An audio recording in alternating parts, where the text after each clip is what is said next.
Chadema msilale, lale lale, Chadema msilale, bado mapambano na sisi hatulali, lali lali, na sisi hatulali, bado mapambano. Tuko hapa kwa ajili ya jambo moja, kwa ajili ya maandalizi ya siku ya wanawake duniani.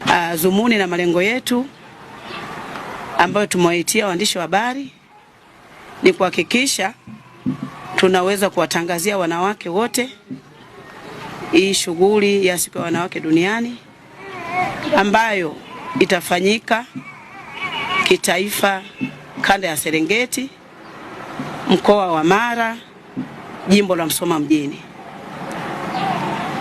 Kauli mbiu yetu inasema haki, usawa kwa wanawake na wasichana, msingi jumuishi, dira 2050.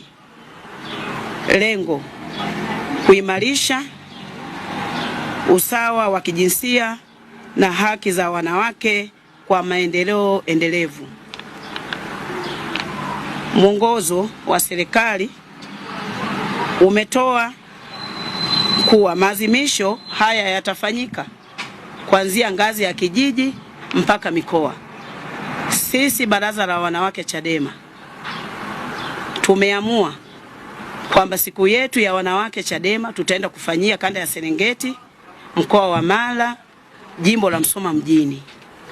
Kwa nitoe rai na kuwaomba wanawake wote Tanzania nzima, bara na visiwani, kushiriki haya maadhimisho, kwa sababu siku ya wanawake ni siku pekee duniani ambayo inafanyika tarehe 8 Machi kila mwaka. Kwa sisi kama wanawake wa Chadema tutaenda kuadhimisha mkoa wa Mara, kanda ya Serengeti, jimbo la Musoma mjini. Kwa ninawakaribisha wanawake wote Tanzania nzima, asiwepo mtu wa kukosa, wapenda haki, wapenda demokrasia, wapenda mabadiliko. Tuungane kwa pamoja kuhakikisha tunasherekea hii sikukuu kwa haki na usawa. Na ninaamini kwa kuwa serikali inajua kwamba hii siku inaadhimishwa mahali popote duniani, nasi Chadema tunaomba tuadhimishe kwa uhuru, tusibuguziwe mahali popote katika safari zetu. Wanaotoka Zanzibar, wanaotoka bara, wote waweze kufika salama katika mkoa wa Mara, jimbo la Musoma mjini. Nimetanguliza haya mambo kwa polisi kwa sababu jeshi la polisi linafanya kazi kwa upendeleo, halifanyi kwa haki. Chadema wanavyofanya tukio, mara nyingi huwa tunapata vikwazo vingi. Nyinyi wenyewe waandishi wa habari mnaona. Ndio maana nimetoa rai kwa jeshi la polisi kwamba waache watu wasafiri.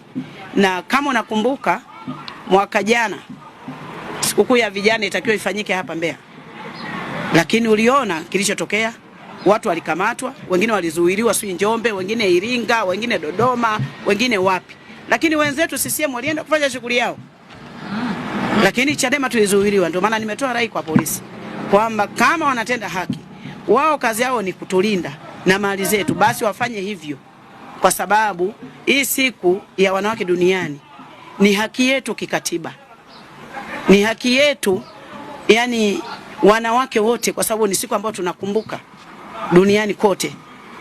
Kwa na sisi watu wache tufanye shughuli zetu kama wenzetu wanavyofanya.